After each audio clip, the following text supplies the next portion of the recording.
Okay, here's a good question for you. How much are you paying for your morning cup of coffee? Yeah, it's a little hard to miss that the price has been steadily going up. So the question is, why is it happening and how much more are we going to wind up paying? Yeah, new this morning, John Shumway has been brewing up the answers for us. All right, so what do you got for this Cup of Joe discussion? Well, whether it's buying it from the grocery store or going to your local coffee shop, this impact of the rising price is universal and it's inescapable.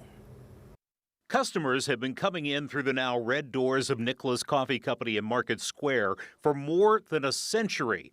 And the cost of coffee? In the last decade, this is the highest it's been. Droughts in Vietnam and South America have driven down supplies and driven up prices. And if you're in the coffee business, you're just holding on. At this point, I think everybody's in the same boat. We're all looking at each other like, what do you do now? Because this is a little unprecedented territory right now. Jordan Nicholas, like his father and grandfather before him, rides the price roller coaster daily. The market since November 1st was up over 75-80 cents, which with shrinkage almost puts at $1 increase. Per pound. Nicholas says coffee recently hit a price almost double a year ago for a pound. But he says that's not all passed along to you. Try to absorb as much as we can. May not pass on the whole amount of that. For example, that dollar increase over the past month is dinging your pocket more to the tune of 30 to 50 cents per pound.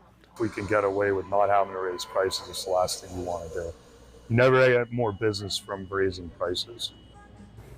Yeah, and Jordan says at some point there should be a price correction. In other words, a drop. It's overdue. But for now, we're paying more drop by drop, month by month. But it doesn't seem to be impacting our willingness to fork it out for that morning cup of Joe. No, once they get you and you need it in the morning, you know, it's like it's hard to pass it up. So, I mean, is the rising prices because there's an actual shortage of coffee? Well, technically, yes. The type of beans out of Vietnam are short because of that drought. And that puts more pressure on the beans that come out of South America, the Arabica beans. But Nicholas says it's not to the point yet where we're seeing empty shelves. And he also said that Brazilian farmers have a way of holding back on their supply in order to push the price up. And on a cup of coffee, it might mean a nickel more a cup than it was a month ago.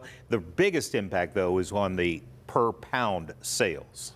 Yeah. It's tough. You know, when you go to a coffee shop and you're used to getting the same thing every day, I mean, you start to notice like, whew, this is really adding up. Yeah, and all this, it reminds me of like when we talk about oil prices. Right. Where they can hold up to get the price higher. Yeah. You're And like, they know we'll pay it. Interesting. hopefully they go Yeah, down. right. Thank you, John. Thanks, John. Sure.